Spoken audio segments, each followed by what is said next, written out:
पता था कि 3 को नहीं खुलेगा। ये क्या चीज़ है, इसके अंतर्राष्ट्रीय नियम क्या हैं, ये आपको थोड़ा सा बता दें। लेकिन उससे पहले 2-3 ज़रूरी चीज़ें। पहली ज़रूरी चीज़ कि 1 अप्रैल को भारत सरकार को $1 बिलियन का कर्जा मिला है विश्व बैंक से कोरोना से लड़ने के लिए। भारत सरकार ने 1 दिन का लॉकडाउन रखा था।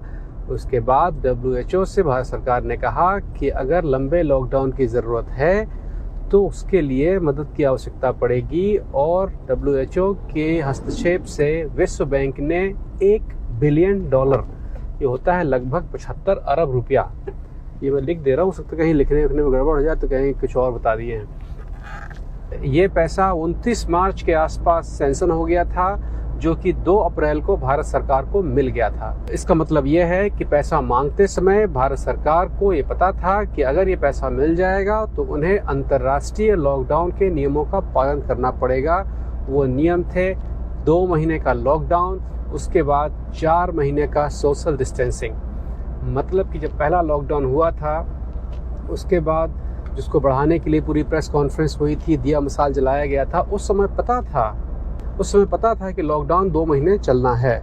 खैर वो तो अलग की चीज़ें हैं, लेकिन लॉकडाउन जो है फ़िलहाल उस नियम के तहत अगर मैं जोड़ता हूँ 30 मई तक तो चलना ही चलना है, और उसके बाद फिर ये अगस्त या सितंबर तक सोशल डिस्टेंसिंग के नाम पर जाएगा। क्या है उसके नियम, ये बताएंगे आगे चल के। लेकिन उससे बड़ी एक डिस्टर्बिंग खबर जो मेरे लिए डिस्टर्बिंग है, शायद आपके लिए ना हो, ये है कि एक किट घोटाला पकड़ा गया है। किट घोटाला क्या है? Rapid antibody kit. आपने सुना होगा कि चीन ने खराब किटें भेजी थी, उसको भारत में लताड़ा, और पूरी कहानी सुनी होगी आपने। वो लगभग कहानी में दम नहीं है। अभी घोटाला क्या है, बहुत ध्यान से सुनिएगा। भारत की एक मैट्रिक्स नाम की कंपनी ने मार्च के आखिरी में, ये सब लॉकडाउन होने से पहले की बात है, मार्च के आखिरी में चीन से ये किटें खरीदी थी। जिस समय खरीद रही थी उस समय चीन की बनी हुई, इस तरह की बनी हुई किटें नेदरलैंड्स ने यहाँ से और फ्रांस ने वापस कर दी थी, क्योंकि वो जो किटें थी वो प्रारंभिक स्टेज की थी और उनके रखरखाव में झंझट ज़्यादा था। जो नया वर्जन था उसमें रखरखाव में झंझट कम था, तो वो किटें उन्होंने वापस कर दी थी। तकनीकी रूप से वो किटें सही थी।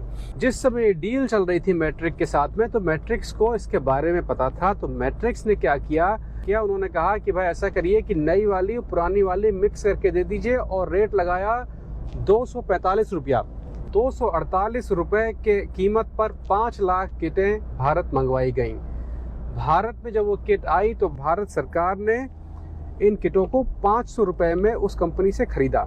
सुनने में लग रहा होगा कि इस कंपनी ने भारत सरकार को चूना लगा दिया, लेकिन हमेशा भारत सरकार या कोई भी सरकार जब किसी कंपनी से खरीदती है तो बीच में एक आदमी रखती है, बीच में कंपनी रखती है जो उनसे डील करता है, लेकिन उस कंपनी का कमीशन 10% से ऊपर नहीं होना चाहिए। जो आप घोटाले सुनते होंगे, यहाँ घोटाला हुआ, वहाँ घोटाला हुआ, यहाँ पर यही कंपनियाँ खेल करती हैं कि वो इतने में खरीदती हैं, फिर सरकार महंगे बेचती है, फिर जो उनके नेतागण होते हैं, जो महंगा वाला बीच का पैसा होता है वो निकाल ले आते हैं।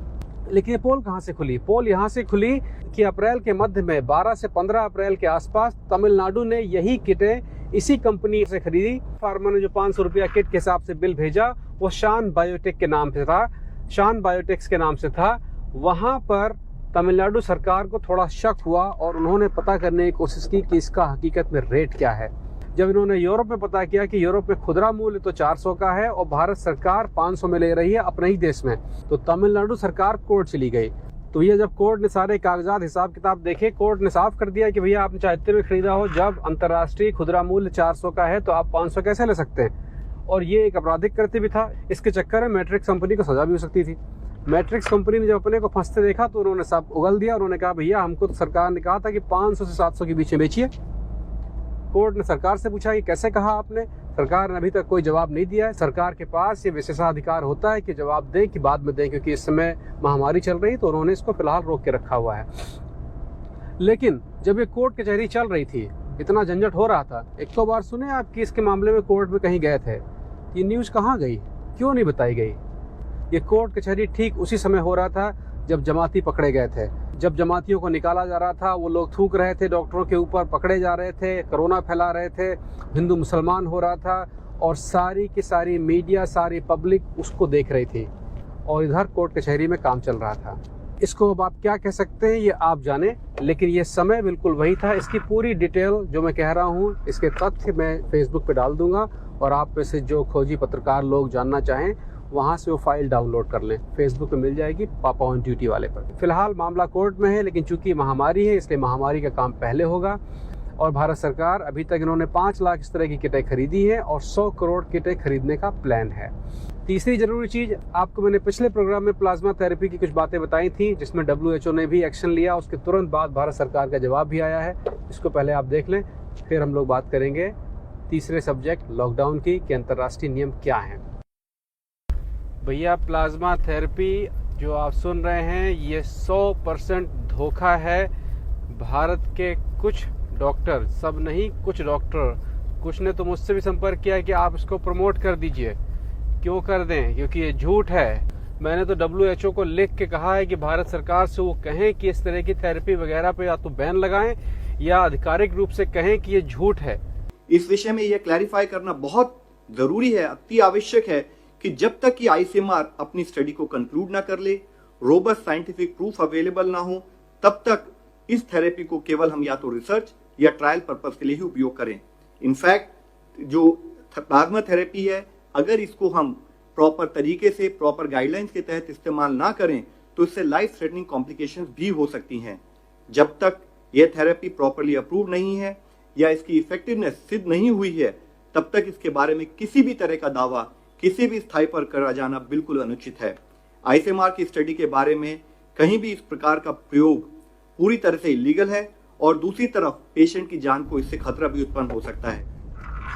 भैया, लॉकडाउन 2 महीने का लॉकडाउन, उसके बाद में कम से कम 4 महीने की सोशल डिस्टेंसिंग, माने 1.5 मीटर, अपने यहाँ 1 मीटर की जगह बना के चलनी है और मास्क पहनना है। सब लॉकडाउन का हिसाब किताब समझ लें। लॉकडाउन कोई दवा नहीं है, उससे कोई आदमी सही नहीं होगा।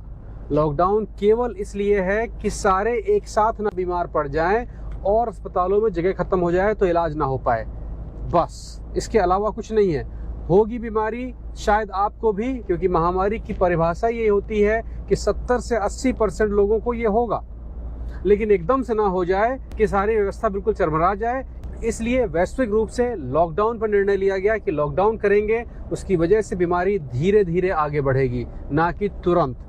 चूंकि ये लॉकडाउन का निर्णय अंतर्राष्ट्रीय है, इसलिए पूरी सख्ती के साथ इसका पालन किया जाएगा, और उसके लिए सरकार को $1 बिलियन का कर्जा भी दिया गया। कर्जा है, देना है वापस। भैया, ये बीमारी चीन की, और जिस प्लास्टिक के डंडे सुताई हो रही वो भी चीन का। केवल गुद्दी आपकी और पिछवाड़ा आपका जो सुझाया जा रहा है, इसलिए लॉकडाउन का इस्तेमाल ठीक से करिए। ये सारा आइटम बाहरी है। लॉकडाउन का अगला चरण ये है कि लॉकडाउन का मतलब सब चीज बंद, उसके बाद चीजें धीरे धीरे खुलेंगी। आप अगर ठीक से न्यूज़ देख रहे होंगे तो आप सुन रहे होंगे कि यहाँ से लोग बुलाए जा रहे हैं, यहाँ से मजदूर बुलाए जा रहे हैं, ये सब बुला बुला के घर बुलाए जा रहे हैं, क्योंकि इसको लंबा खींचना है, क्योंकि वहाँ की सरकारें, वहाँ की जगह इनको नहीं झेल पाएंगी। इसलिए अपने घर आइए, वहाँ पर अपना कुछ काम धाम करिए, ये लंबा चलेगा।